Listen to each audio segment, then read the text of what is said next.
A carta à força é representada por Heraclés, o grande guerreiro a quem os romanos chamaram de Hércules, dominando o leão de Nemeia, uma fera enorme cuja pele era prova de ferro, bronze ou pedra.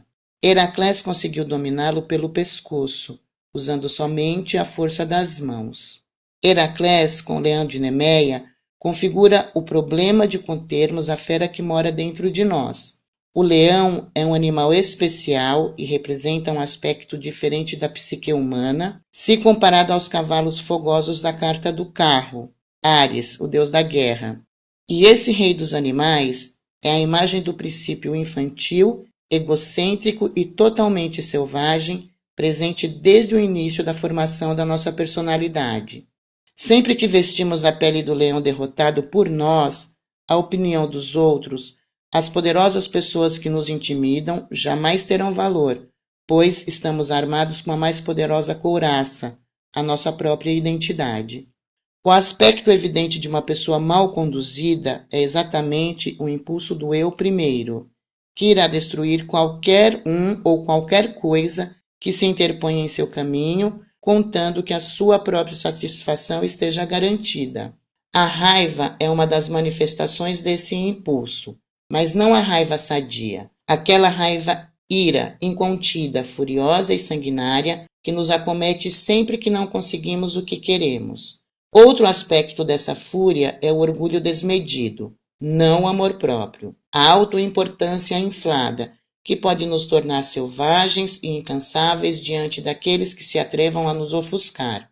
O leão muito se parece com a criança enraivecida dentro de nós, que exige que o mundo caia aos nossos pés, que gira em torno de nós, ao mesmo tempo que destrói cegamente aqueles que não nos obedecem naquele momento. Entretanto, quando dominamos essa fera, então podemos fazer uso da pele mágica, que em termos psicológicos significa integrar o poder vital da fera, fazendo-a servir ao ego e ao consciente responsável. Quando ela aparece no jogo, ela está representando a colisão com o leão interior. E a coragem, a força e a autodisciplina são necessárias para dominar a situação, lidar com o nosso próprio egoísmo feroz, emergindo desta contenda com mais confiança em nós mesmos e muito mais íntegros diante dos outros. O pajem de espadas. O pajem de espadas é representado por Zéfiro, o vento oeste.